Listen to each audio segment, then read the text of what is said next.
Hi folks, welcome to the Prepared Homestead. This is Travis. Thank you all for stopping by to watch. It is a wonderful, beautiful day. And don't ever forget that no matter what you're going through life, our great, mighty Heavenly Father, the Most High, is still doing amazing, amazing works in people's lives, in your life, in my life, and all over the world. And while the world may seem awful because, well, it's kind of is, his power and his majesty, supersedes all of that. No matter how much Satan may have a hold on your family or something in your life, know that the Father is much, much greater than any of that. And if you have trust in Him, and if you seek Him, and you seek righteousness, like Yeshua said, to be perfect. I know that sounds impossible, but through Him we can be. Through Yeshua we can be. So don't give up. Life is rough sometimes, most of the time actually.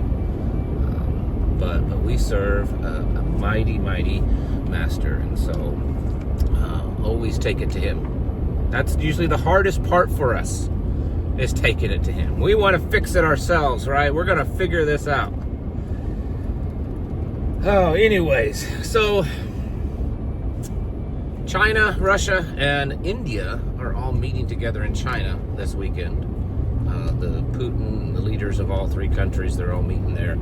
And the word on the street is it's basically to work out some type of trade and whatever political agreement between the three to combat the tariffs from the United States and the Trump administration. Now, I personally think, my gut tells me that this is can be a very dangerous thing for the United States, because up until now, China and India especially have been at odds with each other. They've had all kinds of border skirmishes and little battles and stuff, and the leaders of each country have not met in like over 7 years.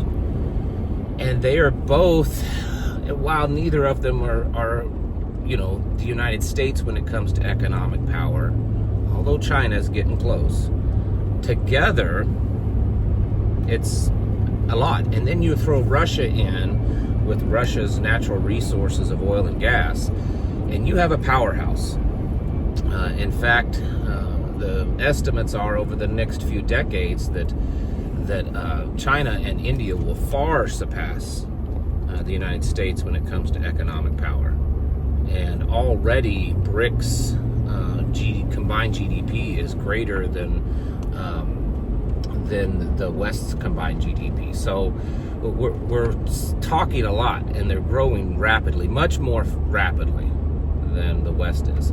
And so because of all of the White House and the Trump imposed tariffs, it's drawn them closer together.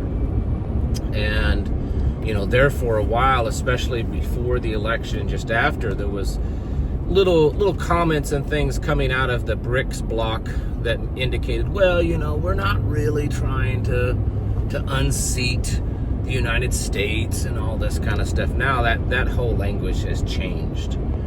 And so if anything, these tariffs have basically brought our enemies together. The enemy of my enemy is my friend.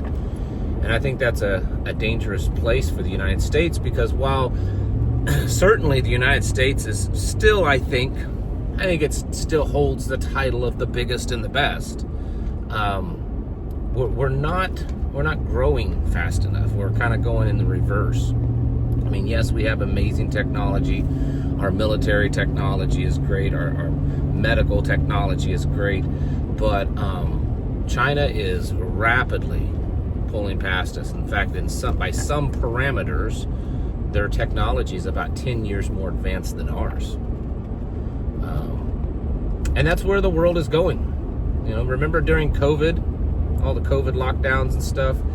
Klaus Schwab with the World Economic Forum stated that what China was doing was a blueprint for the world. That if the rest of the world could just look to China and how to run its affairs, that would be perfect. Now, of course, as a side note, Klaus Schwab is no longer the executive director or whatever his title was with the World Economic Forum. Now it is Larry Fink, the head of BlackRock. So BlackRock and the World Economic Forum have combined forces in a manner of speaking.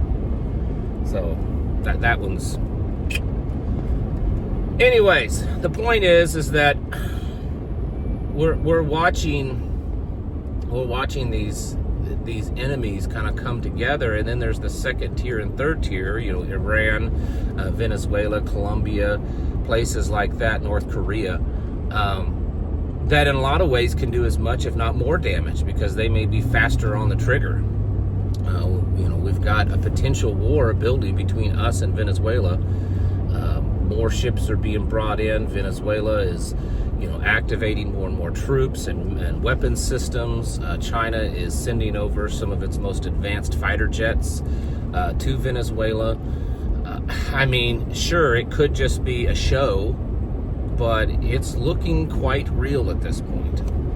And just as a reminder for all of those of you that did really bad in geography, Venezuela is not that far from us.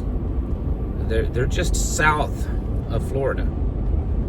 It wouldn't take much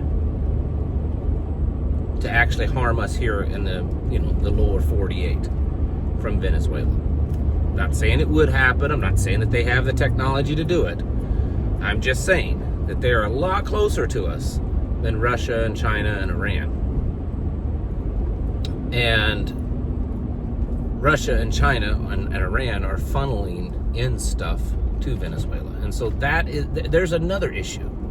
We've got all these proxy wars and all the economic wars and everything else, and then we've decided to go pick a fight with Venezuela. Now, I'm not any defender of Venezuela and its current regime,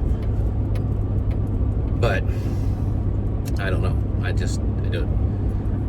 don't think that picking a fight with them is the right thing to do right now. We get tied up in a fight with Venezuela, and that would make an opportune time for China to move on Taiwan. And that may exactly be what's going on, that China is encouraging and pushing Venezuela to do this, supplying the weapons and the systems and stuff. So there's a lot going on, and it's not all war. It's not all just bad economics. It's just a lot of chaos and confusion, and that is the times, the order out of chaos, which is exactly out of the Freemasonry playbook and several others, to create the chaos and then offer the solution. That's what government does, especially bad government. And so here we are watching it happen. We're gonna create all of these problems, and then of course we're going to be the solution of those problems. And the solution's going to be more technology. Where everybody's more afraid of what's going on in the world because of wars and illegals and terrorists and all this kind of stuff. So we can fix a lot of those problems with this, advanced technologies and cameras and drones and facial recognition and chips everywhere in people, in all of your stuff, and digital currency. It will fix all of that. Isn't that a wonderful thing? That just as all of these big problems really start to reach their breaking point, we have a solution already on deck. It's been sitting there in the warming up. It's amazing, and it'll just be a nice little transfer over, and most people will accept it. Most people will welcome it with open arms. You need to be prepared for that, and pray and be at a level of having enough discernment to see it, because some of it's not going to be obvious. Some of it will just get slipped in, and you think this is just okay, and then all of a sudden you realize that you're using stuff that's part of the beast system. So we need to be aware of this kind of stuff prayerfully, and just in a state of preparedness because of it. So anyways, I've got to get going because I'm getting ready to start setting up for our big monthly meeting. I hope to see many of you today. I expect it to be an exciting one. And so well, I hope to see you there. Folks, get your houses in order and prepare yourselves mentally, physically, and spiritually. Thanks for watching. Catch you in the next video.